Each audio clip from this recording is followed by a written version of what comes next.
Hello everyone, I'm Ula Jacobs. Welcome to my channel. Today's session is entitled Jeshua versus Jesus, Who Was Who?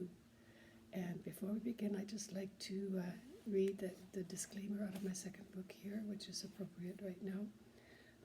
Let me begin by stating that it is not my intention to change any belief systems or methods of worship. It is not my intent to have anyone adopt my beliefs.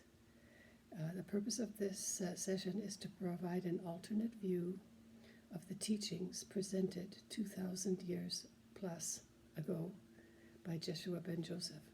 These teachings were intended to bring self-reliance and self-empowerment not just to a few of a particular faith, but to all people. And I noticed when I published my first book, Hidden Laws, Ultimate Tools for Divine Co-Creation, that there was a correlation between the information that I got to what the laws are, corresponding to some of the teachings of what the persona known as Jesus was putting out. So I thought, okay, this needs a little more investigation. And it led me down a very interesting road, which is chronicled in my second book. And it went to a place that I did not see coming, but it was really, really interesting anyways. But let's begin by identifying who JESHUA was. JESHUA lived over 2,000 years ago. He was known as JESHUA ben Joseph, meaning of Joseph being his father. He was in physical body. He had a small ministry, which started to grow exponentially once he started teaching universal law principles. And there's a whole story of evolving around how that came about, but I won't go into that now because I like to keep these segments short.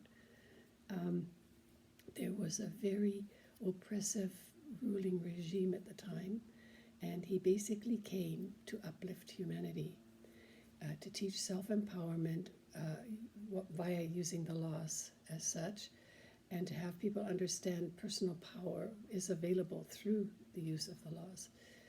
He came to teach all are equal, and the only prerequisite that was needed to attend any of his teachings was that people have eyes to see and ears to hear, and that's it, which basically says that everyone was welcome. Which is what these teachings are all about, is they're all inclusive to everyone, everywhere, all the time. Once his followers grew in great numbers, because the information started to resonate with people and they felt it on a soul level, I'm sure, he had to be stopped. He had to be stopped by the controlling people at the time, because he was taking people in a different direction than what they had set up for. So let's now take a look at the church. The church has loosely based their teachings of JESHUA ben Joseph, and they gave it to an entity that they call Jesus some 300 years after JESHUA passed out of body.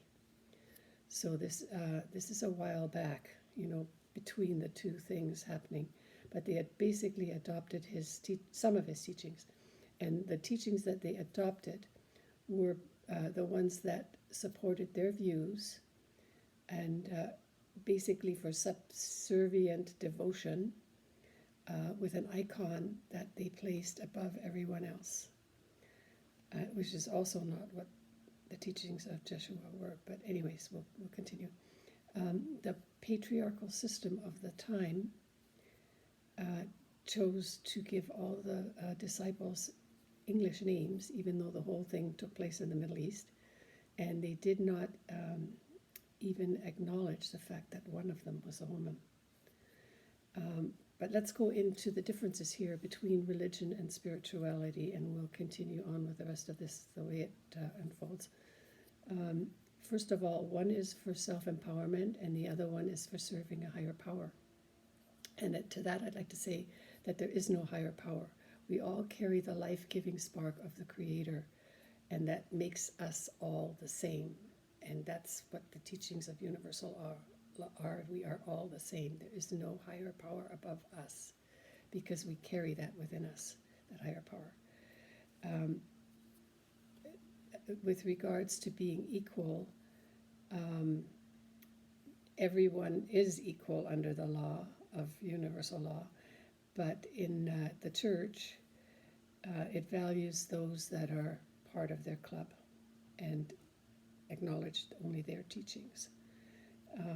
The access to info for universal law is free, and the access to info at the church is, there is a cost, and it's in the form of a tithing a lot of times.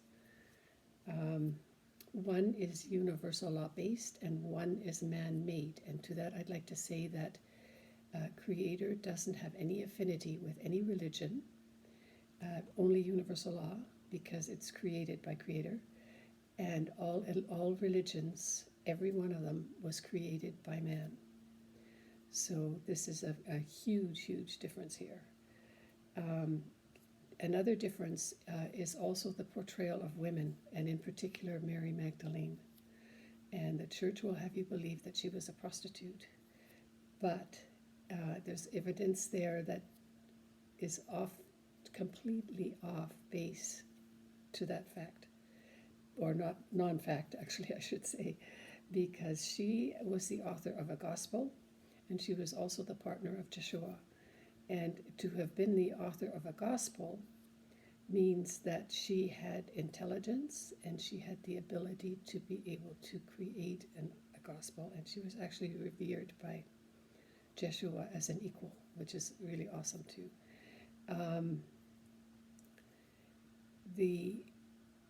Because religion is divided into so many different sects, it causes separation of people. And we know that for a fact with all of the wars that have gone on in the past with your religion is less than mine and mine is more, and they went to war for many, many, many, many years because of religion. And that's not anything to do with the intention of universal law either. It was always based on inclusion of all and a basis of love. As you can see, JESHUA and Jesus differ in many, many ways, not just in name only. Their techniques are presented for opposite purposes. Their teachings are quite different.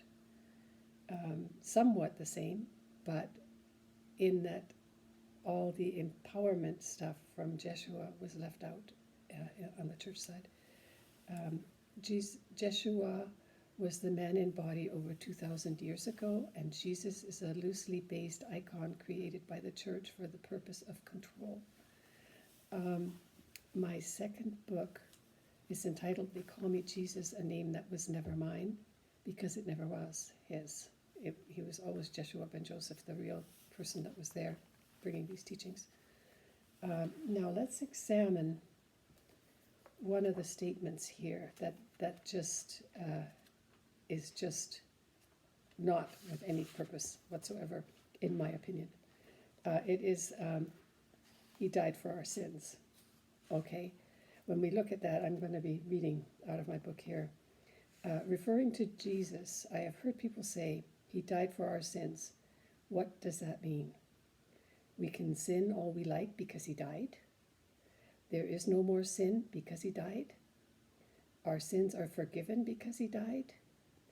Come on, people, none of this makes any sense, especially the dying part. As it is in all of the plays we act in, no one dies. The only death was that of the costume worn to act in that play. And Shakespeare said that the best. All the world's a stage and each must play a part. That's it. You know, we come in to body. We come in with the universal spark of love from the Creator and with the ability to use his laws to basically create all of what comes our way. And then when it's time to go home and we've managed to do the sole purpose that we came in here for, we get to drop the costume and we get to go home, which is actually the home base of where we are normally until we come into body again and decide to come for another turn and work out something else with somebody else or whatever. It's all free will choice, and that's one of the universal laws as well. It's all free will choice. Jesus was created around the control system, and it was designed to keep us small and subservient, because he is an icon, and he's up here and we're down here. And this brings me to one of my favorite sayings by JESHUA, which is, "Put me on a pedestal and you do not understand the message I bring," which is to say that he is not above us and no one else is either, because we all are the same energy of the Creator. And that in itself is an important fact of empowerment. The main reason for JESHUA coming in was to uplift humanity and to teach these laws. And these are the principles that were established to be part of the fabric of the universe, and they were created by the Creator.